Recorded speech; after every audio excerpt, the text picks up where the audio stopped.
Avec Galileo, l'Union européenne met en place son propre système de géolocalisation. Grâce à une constellation de satellites plus dense et une orbite plus élevée, les concepteurs de Galileo affirment pouvoir fournir de meilleures performances que le GPS américain. Pour autant, l'astrophysicien Dirk Frémouth atténue l'aspect compétition entre ces différents systèmes.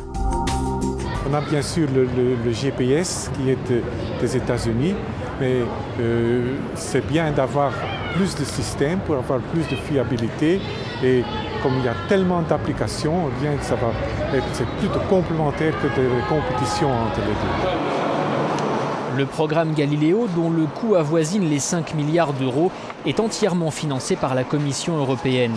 Et c'est l'Agence spatiale européenne qui est chargée de sa mise en œuvre.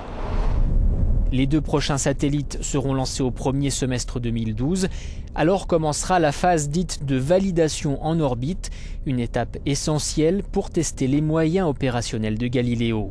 Le système, pour être opérationnel, il doit comporter un minimum de 18 satellites. Donc avec 2 satellites, le système n'est pas encore complètement opérationnel, mais les signaux vont déjà être utilisés. Maintenant, on rentre en phase de validation.